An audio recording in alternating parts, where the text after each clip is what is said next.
जी मैं सजाद हुसैन शाह आपको अपने चैनल दुबई ड्राइवर 512 में खुशामदीद कहता हूँ। जैसा कि आपके इल्म में ही है, हमारे चैनल का मकसद ड्राइवरों के बारे में आप लोगों तक मालूमात पहुँचाना है, हक और सच के साथ, ताकि आप जो लोग भी आना चाहते हैं दुबई में उनके इल्म में इजाफा हो सके, उन्हें मालूम हो कि कितना खर्चा आने से पहले और कितना खर्चा आने के बाद होता है, तब आप लाइसेंस पकड़ते हैं। लाइसेंस लेना आसान है, इसके बारे में जो जब आप लेंगे उस प्रोसेस से गुजर के आएंगे तब आपको मालूम पड़ेगा कि ये लाइसेंस इतना आसान नहीं है, इसके लिए बहुत कुछ आपको जतन करने पड़ते हैं। और सच बिस्मिल्लाह जी आए ना जितने भी साढ़े पाकिस्तानी पंजाबी वीर नो सत श्री अकाल सारे इंडिया के पंजाब के मित्र सरदार जी साढ़े चैनल को देखते नो खुशामदीद दुनिया भर के नाजरीन से जो हमारी वीडियो को देखते हैं।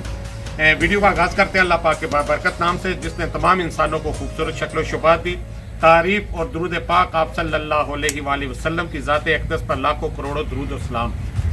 चलते हैं हम अपने मेहमान की तरफ। कुछ बातें, मुफीद बातें उनकी ज़बानी आप लोगों तक पहुंचाएंगे और बताएंगे कि क्या क्या इन्हें यहाँ आके दुश्वारी हुई, कितने इन्होंने अखराजात किए और कब इन्होंने लाइसेंस लिया, लाइसेंस लेने के बाद क्या वो इस ज़िंदगी से मुतमिन हैं कि नहीं, इन्हीं की ज़बानी आप लोगों तक पहुंचाते हैं। जी बिस्मिल्लाह, वेलकम।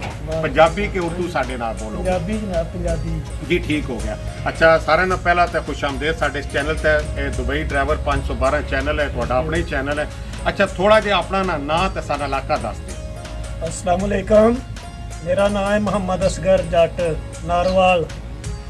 जी असगर नारोवाल इन्हां दा इलाका है, पंजाब पाकिस्तान तो तलक रखते हैं। अच्छा असगर जट साहब थोड़ा जिहा दस दिओ भी तुसी दुबई प्रदेश विच कदों आए? मैं सर जी 2016 च आया। 2016 विच आए हो ते तुहानू उस टाइम ट्रांसपोर्ट का वीज़ा कितने दा मिल गया सी? 7000 7000 तक। क्या असगर जट साहब तुहाडा कोई पहले इधर रिलेटिव से कोई मतलब दोस्त भाई करीबी रिश्तेदार या तुसी उतो खुद ही किसी एजेंट के थ्रू अप्लाई किया है? नहीं, मेरे चाचे दे बेटे ने कज़न उन्होंने मेरा वीज़ा अप्लाई किया ही। ठीक है। और उन्होंने ही इत्थे मेरी बहुत ज़्यादा हेल्प की है लाइसेंस लैन के दौरान। ठीक है।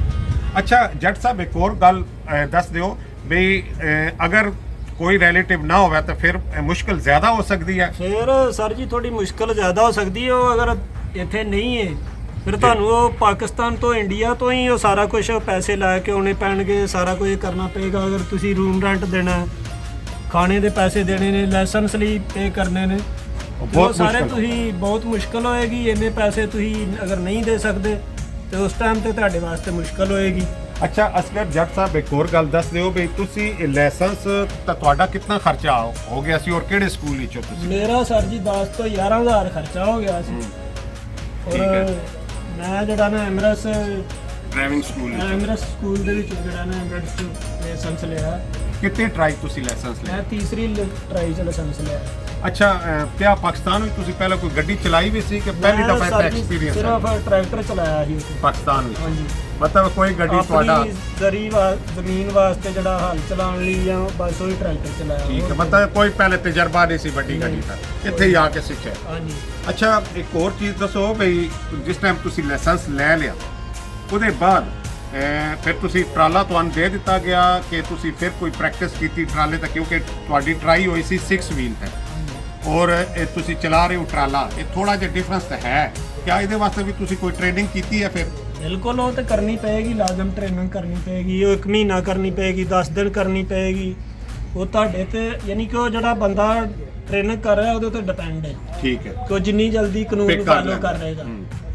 ਅੱਛਾ ਦੂਸਰਾ ਇਹ ਦੱਸੋ ਕਿ ਫਿਰ ਨਾਲ ਹੀ ਤੁਸੀਂ ਗੱਡੀ ਚਲਾਉਣ ਲੱਗ ਗਏ ਹੋ ਉਦੋਂ ਤੋਂ ਲੈ ਕੇ ਹੁਣ ਤੱਕ ਫਿਰ ਗੱਡੀ ਟਰਾਲੇ ਤੇ ਚਲਾ ਰਹੇ ਹੋ? ਚਲਾ ਰਹੇ ਹਾਂ। ਕੋਈ ਕੰਪਨੀ ਚੇਂਜ ਕੀਤੀ ਨੇ? ਬਹੁਤ ਕੰਪਨੀਆਂ ਚੇਂਜ ਕੀਤੀਆਂ, ਇੱਕ ਨਹੀਂ ਦੋ ਨਹੀਂ ਤੀਸਰੀ ਕੰਪਨੀ ਚ ਆ ਗਏ। ਠੀਕ ਹੈ। ਚੇਂਜ ਕਰਨ ਦੀ ਕੀ ਵਜ੍ਹਾ ਹੈ? ਕੋਈ ਮਤਲਬ ਹੈ ਕਿ ਤੁਹਾਡਾ ਦਿਲ ਭਰ ਜਾਂਦਾ ਹੈ ਕਿ ਉਹਨਾਂ ਦਾ ਦਿਲ ਤੁਹਾਡੇ ਤੋਂ ਭਰ ਜਾਂਦਾ ਹੈ?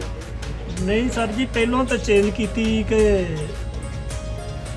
ਉਹ ਕੰਪਨੀ ਕਰੋਨਾ ਆ ਗਿਆ, ਵੀਜ਼ਾ ਕੈਂਸਲ ਹੋ ਗਿਆ। ਠੀਕ ਹੋ ਗਿਆ। ਦੂਸਰੇ ਬੰਦੇ ਦੇ ਕੋਲ ਵੀਜ਼ਾ ਲਵਾਇਆ, ਉਹਦਾ ਤੇ ਮੇਰਾ ਜਿਹੜਾ ਨਾ ਉਹ ਨਹੀਂ ਸਿਸਟਮ ਚੱਲਦਾ ਜੀ। ਠੀਕ ਹੈ। ਸਿਸਟਮ ਇਹ ਕਿ ਪੈਸੇ ਨਹੀਂ ਦਿੰਦਾ, ਪੈਸੇ ਇਨ ਟਾਈਮ ਨਹੀਂ ਸੀ ਦਿੰਦਾ। ਠੀਕ ਹੈ। ਤੇ ਅਸੀਂ ਪ੍ਰਦੇਸ਼ ਦੇ ਵਿੱਚ ਆਏ, ਅਸੀਂ ਪੈਸਿਆਂ ਲਈ ਆਏ ਤੇ ਜਦੋਂ ਸਾਨੂੰ ਪੈਸੇ ਨਹੀਂ ਮਿਲਣੇ ਤੇ ਅਸੀਂ ਕੰਮ ਨਹੀਂ ਕਰ ਸਕਦੇ ਲਿਹਾਜ਼ਾ। ਅੱਛਾ, ਕਿੰਨੀ ਇੱਕ ਸੈਲਰੀ ਤੁਸੀਂ ਬੜਾ ਲੈਂਦੇ ਹੋ ਅੰਦਾਜ਼ਨ? ਮਤਲਬ ਐਗਜ਼ੈਕਟ ਤੋਂ ਨਹੀਂ, ਕਈ ਵਾਰੀ ਮਹੀਨਾ ਵਿੱਚ ਜ਼ਿਆਦਾ ਵੀ ਹੋ ਜਾਂਦੀ, ਕਈ ਵਾਰੀ ਡਾਊਨ ਵੀ ਹੁੰਦੀ ਹੈ, ਇੱਕ ਅੰਦਾਜ਼ਨ? ਯਾਨੀ ਕਿ ਅੰਦਾਜ਼ਨ 3000 ਤੋਂ ਲੈ ਕੇ ਤੇ 5000 ਦੇ ਦਰਮਿਆਨ ਹੀ ਚੱਲਦਾ ਹੈ ਸੀਨ। ਸੈਲਰੀ ਬਣ ਜਾਂਦੀ? ਹਾਂਜੀ ਠੀਕ ਹੈ। ਹੁਣ ਤਾਂ ਅਲਹਮਦੁਲਿਲਾ ਪਾਕਿਸਤਾਨੀ ਵੀ ਕਰੰਸੀ ਮਾਸ਼ਾਅੱਲਾ ਸਾਡੇ ਹਾਂਜੀ, ਅੱਲਾਹ ਪਾਕ ਕੁਛ ਰੱਖੇ ਬਹੁਤ ਜ਼ਿਆਦਾ ਜਿਹੜਾ ਨਾ ਅਪ ਹੋ ਗਈ ਹੈ, ਤੇ ਆਸਾਨੀ ਨਾਲ ਕੋਈ 3-4 ਲੱਖ ਰੁਪਇਆ ਬਣ ਹੀ ਜਾਂਦੀ ਹੈ। ਹਾਂਜੀ 3-4 ਲੱਖ ਬਣ ਜਾਂਦਾ, ਲੇਕਿਨ ਅੱਗੇ ਕੁਝ ਨਹੀਂ ਬਣਦਾ। ਅੱਗੇ ਕੁਝ ਨਹੀਂ ਬਣਦਾ। ਅਸਲ ਗੱਲ ਅਸਗਰ ਜੱਟ ਸਾਹਿਬ ਜਿਹੜੀ ਕੀਤੀ ਹੈ ਵੀ ਇਸ ਤੋਂ ਤੁਹਾਡੇ ਲੱਖ ਬਣ ਜਾਣਗੇ, ਲੇਕਿਨ ਅੱਗੇ ਉੱਥੇ ਕੱਖ ਤੁਹਾਡੇ ਨਹੀਂ ਕੁਝ ਬਣਦਾ। ਇੱਥੇ ਲੱਖ ਬਣਦਾ, ਉੱਥੇ ਕੱਖ ਨਹੀਂ ਬਣਦਾ।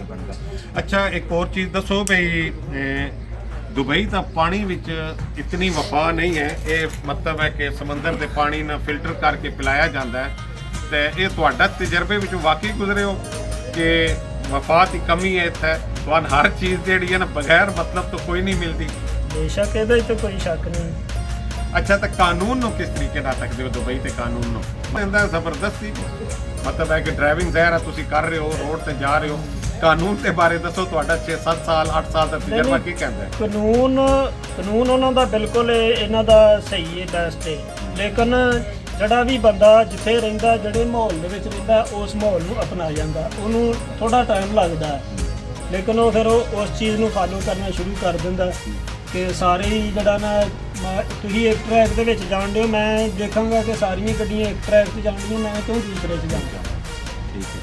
ਅਗਰ ਜਾਓਗੇ ਤਾਂ ਫਿਰ ਉਹ ਫਾਈਨ ਦੇਣਗੇ ਤਾਂ ਬੰਦਾ ਦੁਬਾਰਾ ਉਂਝ ਹੀ ਨਹੀਂ ਜਾਂਦਾ। ਬਿਲਕੁਲ ਇੱਕ ਵਾਰੀ ਜਾਏਗਾ, ਲੇਕਿਨ ਦੁਬਾਰਾ ਨਹੀਂ ਜਾਏਗਾ। ਦੁਬਾਰਾ ਨਹੀਂ ਜਾਏਗਾ ਜਦੋਂ ਕੋਲੋਂ ਜੇਬ ਵਿੱਚ ਪੇਟ ਕਰੇਗਾ। ਅੱਛਾ, ਕਿਉਂਕਿ ਦੂਸਰਾ ਗਲਤ ਨਹੀਂ ਕਰਦੇ, ਅਸੀਂ ਗਲਤ ਕਰਾਂਗੇ, ਉਹਦਾ ਜਿਹੜਾ ਨਾ ਸਾਨੂੰ ਫਿਰ ਨੁਕਸਾਨ ਵਰਤਣਾ ਹੋਣਾ ਹੀ ਹੈ ਸਾਡਾ। ਉਹਨਾਂ ਆਪਣੇ ਕਾਨੂੰਨ ਦੇ ਮੁਤਾਬਿਕ ਆਪਣੇ ਪਹੁੰਚਣਾ ਕਾਨੂੰਨ ਦੇ ਹੈ। ਮੁਤਾਬਿਕ ਅੱਛਾ, ਸਹੀ ਤੁਸੀਂ ਇੱਕ ਚੀਜ਼ ਹੋਰ ਦੱਸੋ, ਤੁਸੀਂ ਇਹ ਫੀਲ ਕੀਤਾ ਹੈ ਕਿ ਇੱਥੇ ਕੋਈ ਚੋਰੀ ਚਕਾਰੀ ਜਾਂ ਜਿਸ ਤਰੀਕੇ ਦਾ ਕਈ ਦਫਾ ਸਾਡੀਆਂ ਗੱਡੀਆਂ ਖੁੱਲੀਆਂ ਹੁੰਦੀਆਂ ਜਾਂ ਵੀਰਾਨ ਜਗ੍ਹਾ ਤੇ ਖੜੀਆਂ ਹੁੰਦੀਆਂ, ਕੋਈ ਡਕੈਤੀ ਦਾ ਡਰ ਜਾਂ ਇਸ ਤਰ੍ਹਾਂ ਦਾ ਕੋਈ ਚੱਕਰ ਸ਼ੱਕਰ ਹੋਇਆ ਤਾਂ ਨਹੀਂ? ਨਹੀਂ, ਅਲਹਮਦੁਲਿਲਾ ਇੱਥੇ ਤਾਂ ਕੋਈ ਖੌਫ ਨਹੀਂ। ਜਿੱਥੇ ਮਰਜ਼ੀ ਵੀ ਕਿਤੇ ਵੀ ਕੋਈ ਵੀ ਯਾਨੀ ਕਿ ਇੱਥੇ ਤੇ ਗੱਡੀਆਂ ਬਹੁਤ ਜ਼ਿਆਦਾ ਨੇ। ਕਿਤੇ ਕੱਲੀ ਇਹ ਗੱਡੀ ਉੱਥੇ ਵੀ ਲਾ ਕੇ ਸੌਂਗੇ, ਕੋਈ ਟੈਨਸ਼ਨ ਨਹੀਂ। ਅੱਛਾ, ਕਿਆ ਆਪਣੀ ਗੱਡੀ ਲੈ ਕੇ ਚਲਾਣੀ ਚਾਹੀਦੀ ਹੈ? ਇਹਦੇ ਬਾਰੇ ਤੁਸੀਂ ਕੀ ਆਖਦੇ ਹੋ? ਮਤਲਬ ਹੈ ਕਿ ਕਾਰੋਬਾਰ ਠੀਕ ਹੈ? ਕਈ ਦੇਖਦੇ ਹੋ ਤੁਸੀਂ ਇਰਦ ਗਿਰਦ ਬਹੁਤ ਜ਼ਿਆਦਾ ਲੋਕਾਂ ਆਪਣੀ ਗੱਡੀ ਇੱਕ ਕਿਸੇ 2-2 3-3 ਲਈਆਂ। ਇਹਦੇ ਬਾਰੇ ਤੁਹਾਡਾ ਕੀ ਇਰਾਦਾ? ਤੁਸੀਂ ਖੁਆਇਸ਼ਮੰਦ ਹੋ ਕਿ ਲੈ ਲੈਣੀ ਚਾਹੀਦੀ ਹੈ? ਅੱਛਾ ਕੰਮ ਹੈ ਕਿ ਨਹੀਂ, ਟੈਨਸ਼ਨ ਜ਼ਿਆਦਾ ਹੈ? ਨਹੀਂ, ਅਗਰ ਬੰਦੇ ਦੇ ਕੋਲ ਸਰਮਾਇਆ ਜ਼ਿਆਦਾ ਦਿੰਦੀ ਪੈਸੇ ਹੈ ਨੇ ਤਾਂ ਫਿਰ ਤੇ ਆਪਣਾ ਬਿਜ਼ਨਸ ਜਿਹੜਾ ਉਹਦੇ ਬਾਰੇ ਤੇ ਗੱਲ ਕੋਈ ਨਹੀਂ। ਕਿਉਂਕਿ ਇਧਰ ਜਿਹੜਾ ਵੀ ਪੈਸਾ ਹੈ ਉਹ ਤੁਹਾਡਾ ਡੁੱਬਣ ਵਾਲਾ ਕੋਈ ਨਹੀਂ। ਗੱਡੀਆਂ ਦੀ ਇੰਸ਼ੋਰੈਂਸ ਹੁੰਦੀ ਹੈ, ਹਰ ਚੀਜ਼ ਜਿਹੜੀ ਹੁੰਦੀ ਹੈ। ਅੱਛਾ ਜੱਟ ਸਾਹਿਬ, ਜ਼ਿਆਦਾ ਟਾਈਮ ਨਹੀਂ ਲਾਉਂਦੇ, ਕਾਫੀ ਸਵਾਲ ਪਈ। ਸਾਡੇ ਜਿਹੜੇ ਲੋਕ ਬੇਰੁਜ਼ਗਾਰ ਤੋਂ ਪਾਕਿਸਤਾਨ ਵਿੱਚ ਨੋ, ਜ਼ਾਹਿਰ ਹਾਲਾਤ ਬਹੁਤ ਤੰਗ ਨੋ, ਉਹਨਾਂ ਨੂੰ ਤੁਸੀਂ ਕੀ ਮਸ਼ਵਰਾ ਦਿਓਗੇ ਕਿ ਦੁਬਈ ਆ ਜਾਣ? ਅਗਰ ਉਹ ਆਂਦੇ ਤਾਂ ਕਿਆ ਉਹ ਲੇਬਰ ਦੇ ਵੀਜ਼ੇ ਤੇ ਆਣ ਜਾਂ ਮਤਲਬ ਹੈ ਕਿਸ ਕਿਸਮ ਦੀ ਕੈਟਾਗਰੀ ਜਾਣ ਜਿੱਥੇ ਉਹਨਾਂ ਵਾਸਤੇ ਆਸਾਨੀ ਬਣੇ, ਬਜਾਏ ਕਿ ਇੱਥੇ ਆ ਕੇ ਇੱਕ ਕੂਏ ਚੋਂ ਨਿਕਲ ਕੇ ਦੂਜੇ ਕੂਏ ਫਸ ਨਾ ਜਾਣ? ਮੈਂ ਤਾਂ ਸਰ ਜੀ ਇਹਨਾਂ ਨੂੰ ਆਪਣੇ ਜਿੰਨੇ ਪਾਕਿਸਤਾਨੀ ਨੇ ਉਹਨਾਂ ਨੂੰ ਇਹ ਪੈਗਾਮ ਦਵਾਂਗਾ ਕਿ ਤੁਸੀਂ ਆਪਣੀ ਹਸੀਅਤ ਦੇ ਮੁਤਾਬਕ ਚੱਲੋ। ਠੀਕ ਹੈ, ਸਹੀ ਹੈ। ਅਗਰ ਮੈਂ ਲਾਇਸੈਂਸ ਨਹੀਂ ਲਾ ਸਕਦਾ, ਮੇਰੇ ਕੋਲ ਇੰਨੇ ਪੈਸੇ ਨਹੀਂ, ਤੇ ਮੈਂ ਇਹ ਕੰਮ ਨਾ ਕਰਾਂ। ਲਿਹਾਜ਼ਾ ਕਿਉਂਕਿ ਉਹ ਮੇਰਾ ਬਾਅਦ ਚ ਪਰੇਸ਼ਾਨ ਹੋਵਾਂਗਾ। ਲੇਕਿਨ ਮੈਂ ਲੇਬਰ ਦਾ ਵੀਜ਼ਾ ਲੈ ਸਕਦਾ ਵਾਂ, ਉਹ ਲੈ ਕੇ ਕੰਮ ਕਰਾਂ, ਉਹਦੇ ਤੋਂ ਬਾਅਦ ਚ ਮੈਂ ਜਿਹੜਾ ਨਾ ਲਾਇਸੈਂਸ ਲਵਾਂ, ਗੱਡੀਆਂ ਬਣਾਵਾਂ, ਟਰਾਂਸਪੋਰਟ ਬਣਾਵਾਂ, ਚਾਹੇ ਇੱਥੇ ਬੁਰਜ ਖਲੀਫਾ ਬਣਾਵਾਂ। ਉਹ ਇੱਕ ਜਿਹੜਾ ਨਾ ਯਾਨੀ ਕਿ ਮੇਰੇ ਕੋਲ ਪੈਸੇ ਹੋਣ ਤੇ ਮੈਂ ਕੁਝ ਵੀ ਕਰ ਸਕਦਾ ਬਿਜ਼ਨਸ। बुर्ज खलीफा तो याद आया जेड़ा दुबई मतलब टीवी ते या टेलीविजन ते बड़े खूबसूरत बिल्डिंगां, बड़े खूबसूरत बार, बड़े खूबसूरत क्लब दिखाए जाते हैं। क्या जट साहब तुसी भी उस साइड तक कभी विजिट किया? जी बिल्कुल, बड़ी बारी गए हैं। यानी कि बुर्ज खलीफा, बुर्ज अरब, सारे जड़ा ना खूबसूरत है दुबई। माशाल्लाह बहुत ज़्यादा इन्वेस्टमेंट की है दुबई ने, लेकिन बहुत खूबसूरत जड़ा ना उन्होंने बनाई ने। ਤੇ ਤੁਸੀਂ ਹੁਣ ਕਿਹੜੀ ਲਾਈਨ ਤੇ ਚੱਲਦੇ ਹੋ? ਲੋਕਲ ਚੱਲ ਰਹੇ ਹੋ ਕਿ ਬਾਰਡਰ ਲਾਈਨ ਤੇ ਚੱਲ ਰਹੇ ਹੋ? मैं सर जी दुबई आया, मस्कत चलिया, सऊदीया, कुवैत, बहरीन, मैं सारे जड़ा ना देख चुके ਪੂਰੇ ਗਲਫ ਵਿੱਚ ਤੁਸੀਂ ਘੁੰਮੇ ਹੋਏ ਹੋ? हाँ जी अल्हम्दुलिल्लाह। ਤੇ ਉਹਨਾਂ ਸਾਰਿਆਂ ਵਿੱਚੋਂ ਅਗਰ ਪੁੱਛਿਆ ਜਾਵੇ ਤਾਂ ਕਿਹੜਾ ਮੁਲਕ ਜਿਹੜਾ ਤੁਹਾਨੂੰ ਅੱਛਾ ਲੱਗਦਾ ਹੈ? मुलक जनाब सानू तो जड़ा ना दुबई जड़ा ना दुबई कोई अच्छा ना, क्योंकि अही ਇਹਦਾ ਖਾ ਰਹੇ ਆ, ਇੱਥੇ ਰਹਿ ਰਹੇ ਆ, ਸਾਡਾ ਜਿੰਨੀ ਫੈਮਿਲੀ ਹੈ, ਸਾਡੇ ਜਿੰਨੇ ਵੀ ਜ਼ੀਜ਼ੋ ਕਾਰਬ ਨੇ ਉਹਨਾਂ ਦੇ ਸਾਰੇ ਇਹੀ ਅਖਰਾਜਾਤ ਇੱਥੋਂ ਪੂਰੇ ਕਰਨੇ, ਸਾਰਾ ਕੁਝ ਸਾਨੂੰ ਇਹਨੇ ਦਿੱਤਾ ਹੈ।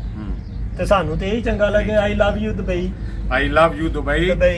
जिस तरह असगर जट साहब किया कि again I love you Dubai Dubai बहुत ही अच्छा और बहुत ही कह लो कानून के मुताबिक अगर तुम चलते हो तो तुहानू कोई डर कोई खौफ ਬੇਸ਼ੱਕ नहीं ਕੋਈ ਨਹੀਂ ਕੋਈ ਖੌਫ ਨਹੀਂ ਜਿੱਥੇ ਮਰਜ਼ੀ ਤੁਸੀਂ ਜਾਓ ਕੋਈ ਟੈਨਸ਼ਨ ਨਹੀਂ ਕੋਈ ਨਹੀਂ ਪੁੱਛੇਗਾ ਤੁਹਾਨੂੰ ਲੇਕਿਨ ਤੁਸੀਂ ਜਦੋਂ ਗਲਤ ਕਰੋਗੇ ਉਸੇ ਟਾਈਮ ਤੁਹਾਨੂੰ ਜਿਹੜਾ ਨਾ ਮੁਸ਼ਕਲ ਹੋਏਗੀ पकड़ लैणगे छोड़नगे नहीं लिहाजा मैन और असगर जट नो ਦਿਓ ਇਜਾਜ਼ਤ ਇਸ ਤੋਂ ਅਗਲੀ ਵੀਡੀਓ ਤੱਕ ਅੱਲਾਹ ਹਾਫਿਜ਼। ਸਾਡੀ ਦੁਆਵਾਂ ਹਮੇਸ਼ਾ ਦੀ ਤਰ੍ਹਾਂ ਤੁਹਾਡੇ ਨਾਲ ਨੋ ਅੱਲਾਹ ਪਾਕ ਤੁਹਾਨੂੰ ਖੁਸ਼ ਖੁਰਮ ਰੱਖੇ ਜਿਹੜੇ ਲੋਕ ਲਾਇਸੈਂਸ ਬਣਵਾ ਰਹੇ ਉਹਨਾਂ ਵਾਸਤੇ ਖਸੂਸੀ ਦੁਆ ਹੈ ਕਿ ਅੱਲਾਹ ਪਾਕ ਉਹਨਾਂ ਨੂੰ ਕਾਮਯਾਬ ਕਰੇ ਆਮੀਨ। ਤਾਂ ਕਿ ਉਹ ਰੋਜ਼ਗਾਰ ਆਪਣਾ ਕਮਾ ਸਕਣ ਅੱਲਾਹ ਹਾਫਿਜ਼।